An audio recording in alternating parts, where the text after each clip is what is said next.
ఓం నమో మహద్భ్యో గురుభ్యః. చాణక్య నీతి సుధలో ప్రతిరోజు ఒక శ్లోకాన్ని, దాని సారాంశాన్ని కూడా మనం తెలుసుకుంటూ ఉన్నాం. అయితే ఈరోజు ఆచార్య చాణక్యులు ఒక గొప్ప రహస్యాన్ని గురించి మనకు చెబుతూ ఉన్నారు. ఈ ప్రపంచంలో ఎంతోమంది చదువుకుంటారు, కానీ అందరూ జీవితంలో విజయాన్ని సాధించలేరు. ఎందుకంటే పుస్తకాల్లో ఉండే అక్షరాలు వేరు, లోకంలో ఉండేటువంటి లక్షణాలు వేరు. చాణక్యుడు ఈ శాస్త్రాన్ని ఎందుకోసం రాశారంటే, మనం మోసపోకుండా ఉండడం కోసం, ఏ పరిస్థితిలో అయినా సరే ధైర్యంగా మనం నిర్ణయాన్ని తీసుకోవడం కోసం. ఈరోజు వచ్చేటువంటి శ్లోకంలో విజ్ఞాన మాత్రేణ అనేటువంటి ఒక వాక్యాన్ని వాడారు.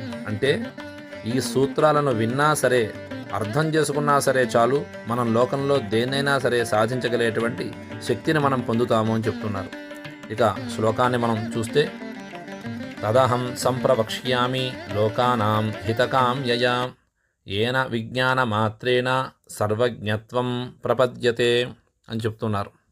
అంటే నా స్వలాభం కోసం ఆలోచించకుండా లోకంలో ఉండేటువంటి జనులకు మేలు కలగాలనేటువంటి పవిత్రమైన లక్ష్యంతో నేను ఈ నీతిశాస్త్రాన్ని వివరిస్తూ ఉన్నాను.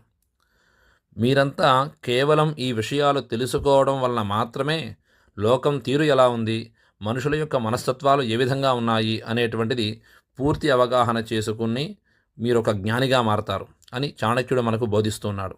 అంటే అడవిలో అడుగులో అడుగు వేసుకుంటూ దారి తప్పి ఉన్నటువంటి ఒక వ్యక్తికి ఒక మ్యాప్ అనేది ఒకటి లభిస్తే తన గమ్యాన్ని ఏ విధంగా చేరుకుంటాడో, జీవితంలో ఎన్నో రకాలైనటువంటి ఒడిదుడుకులు ఎదుర్కొంటున్నటువంటి ఒక వ్యక్తికి ఈ యొక్క చాణక్య నీతి అనేటువంటి దాన్ని గమనించినట్లయితే, దాని గురించి తెలుసుకున్నట్లయితే తన యొక్క లక్ష్యాన్ని పరిపూర్ణంగా దాటుతాడు అని చెప్పి ఆచార్య చాణక్యులు మనకి తెలియజేస్తున్నారు.